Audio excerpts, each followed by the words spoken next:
welcome to Quinn 35 production review of A Straight Up Good Time by Loyal 2 Productions. Yeah, good movie. So the opening scene here, we see the title, A Straight Up Good Time, a fictional story based on a non-fiction experience. Now then, as we see here, our main character, Fowen Orman, is lighting candles. Now that he misses this first candle.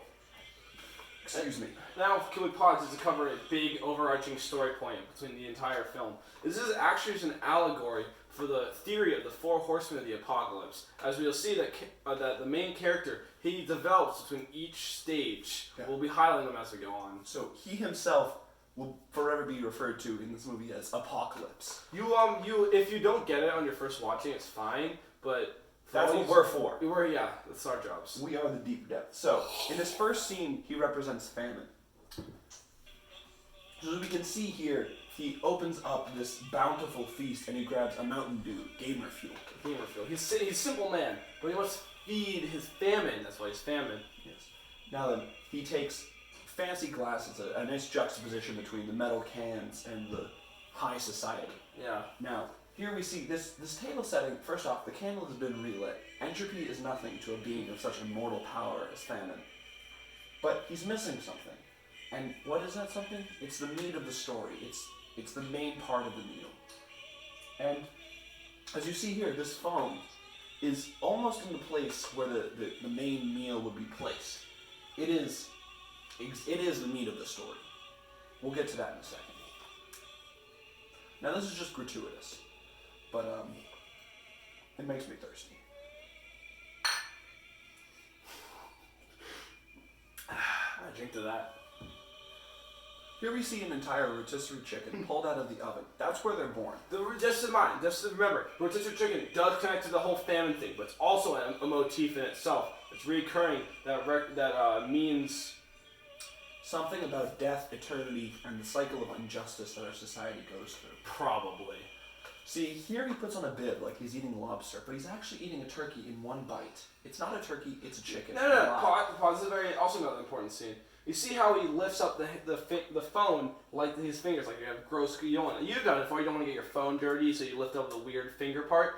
This is a metaphor on how us as a society have raised up our technology to the standard that we cannot unpurify it, and that is what he's representing in the scene. Now, continuing, this is the moment where the transition begins from the first stage of Apocalypse. Apocalypse goes from famine, consuming without remorse, just eating. And that stage of Apocalypse's life is not over yet. You'll see that. But now, the transition begins to wrath, war, anger, fear, sheer physicality. As my favorite movie my favorite movie once said, war never changes. Of course, that was said by Fallout 76. Self-diggity, not much. I just got my license. The ancient words subdiggity release his powers. Yes. Bang. Now, as you see here, the candle is lit, and the moment famine has disappeared, the candle goes out, which represents how there were 4 candles. 3 of them still remain. 3 more stages of the horsemen. 1 down, 3 to go.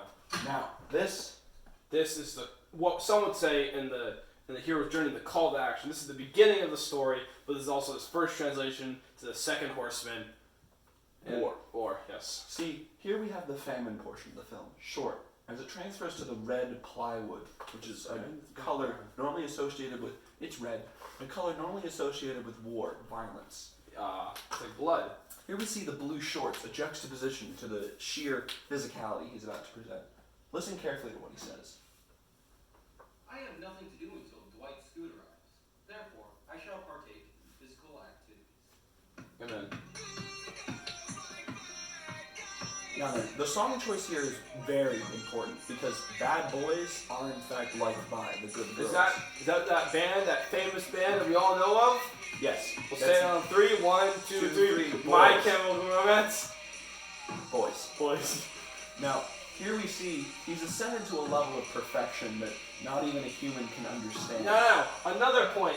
This perfection, other scholars believe that perfection instead demonstrates how society, we have put a focus and light on the perfection of people, and we do not like show weakness and vulnerabilities. Things like Instagram, Twitter, they show you your highest moments, like Apocalypse here. Continue the film. Now then, this is an important scene because here we see the scholarly side of Apocalypse. Specifically, the fact that he's reading Underground Railroad. He's trying his hardest. He'll get there eventually. Now, More perfection. did you see that spiral? I bet you did. Okay, pause this again. Some scholars see that scene of him passing of Apocalypse passing to himself as a representation of how society thinks of everyone as does not think of the individual, saying that everyone instead is like this whole conglomerate, and we don't think of people as individuals. Rather, everyone's the same to the man above. Good point, Mr. Jepson. Ah, yes. Now then, here we see the first of the most important motif of the entire film, a Buick, the working man's car. Now, here we once again see the scholarly side as he eats cheese. That is shredded cheese. That is an unfortunate fact. That is in fact the weight of that is the weight of humanity's collective sin that he is bench pressing. Like that guy that holds up the earth, the sky. So here we have the most expensive shot in the entire film. That stick, a lot of money. Yeah.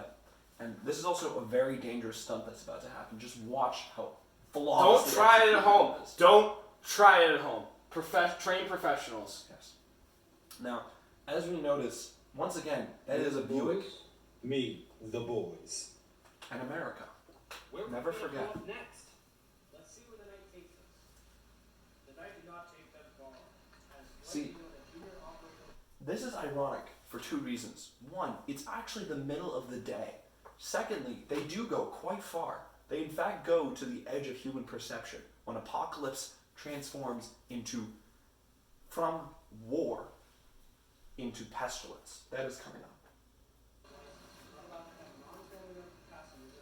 This poor mortal man has no idea what he's messing with. The police officer sitting next to the stop sign had the driving run, and 5 minutes later was aware of this law. If we also take a moment to understand that society, if you notice a cop, he was in a a cardboard box, representing how society has not given the cops enough money or support in order to properly protect the citizens, and that's why there's so much crime. At least that's what this movie is saying. Continue.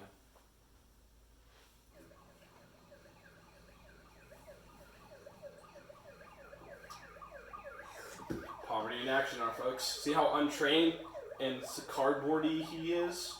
Truly unfortunate. Dog. This is just like in Grand Theft Auto. No, why? No cap. I bet we're up to like 4 stars by now. It's after 4. 5. This is a funny. Pretty good. Now, for our viewers at home, we used to have a third member of the crew, Jerry. Jerry passed away after hearing this joke for the first time. It was too funny and he died. Dope. Please send your condolences This is to his why family. he's pestilence. That joke, Too sick. sick. Dog. So this entire scene, this couple of scenes, sick. Hey, how about we lose the fuzz and keep it? Now, losing the fuzz is another term for coughing up fatal bacteria caused by sickness, also known as pestilence. See you later, alligator. Like the horse. You want crocodile? Sick. Crocodiles and alligators. The difference between the two? Slim, but it is there. Maximum overdrive. Only sick people drive that fast. This chase scene, Pretty sick. Also, a beautiful transition from visionary director And like Foreman Owen. the word sick, what sounds like sick? Sick. Suck. Do you know why suck sounds like sick? Because this sucks. Running out of gas? That sucks. You know what else is It unfortunate? turns out maximum Sticks. overdrive is What else is a stick? Trees. Where are they? The forest. Getting Thank you. dark. Now, this Buick LeSabre is actually made of hummus. That's an unfortunate side effect. You can tell from the interior color. Thank you. We are finna have a straight up good time. Roll credits. And now they sleep. Oh, no, man. And that was pause that. That was actually a cameo by the amazing Shane Reynolds, the main character, and he's on his knees. Yeah. Due to budget constrictions, he was cut out of most of the rest of the film as, according to a direct quote from Shane, "I'm too expensive for your pornist." Hey Dwight, I think we should get going if we want to make sure that we can get back here before dark. After all, we don't actually know how far away from town we are. I agree. We should get going. But how will we be sure we can get back here if we get lost, or once we return with the liquid fuel? I don't know. That was it. That was the entire movie. So the two set off. It didn't No, take but long Death. before they knew where they were. Yes. As But the Chris, car stopped some may before say, the other where two. is Death, the last horseman? And you will wonder no longer. Keep watching. We are still in the pestilence phase. We're not even at the longest phase of climax the yet. There's still like another 3 acts to go. movie. Yeah, this movie is a work of art. The pestilence phase is the longest portion of the movie because it's so sick. Now, that stunt was very dangerous. Mr. Mystery Man, Dwight Scute, almost tripped and killed himself on that fireplace. Sorry, weird on relation to Tostino's pizza we're rolls. gonna have to censor that. Uh, Actually, or nope, censoring it. no chicken, no chicken. We don't like Nope. chicken. We're actually vegans. Yep. The mirrored sunglasses represent his personal reflection on society and the way that it's ruined his life. Yes. And also, a recurring motif is his mask, and that's like the mask society has put on us that we must cover up ourselves from them. We must act as someone who we are not. Yeah. Another reoccurring motif is water. We're going to go get some supplies for the return trip. In our video. Can't taste pungent. Dude, just looked in the garage. No gas. No cap. Absolutely no cap. Zero cap. Zero cap. Don't worry. I got this. Zero. I haven't seen this movie in a while. This Ooh, chickens. scene right here is the final moment where pestilence is on screen. Because this is gonna be sick.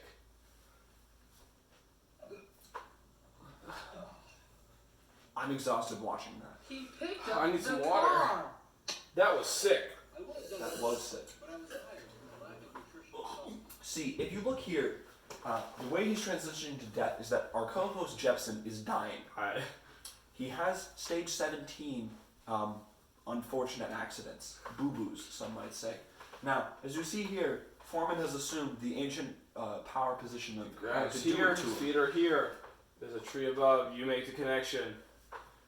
It's death now. We're in death territory. Yep, we've reached death, and you can tell because The movie ended.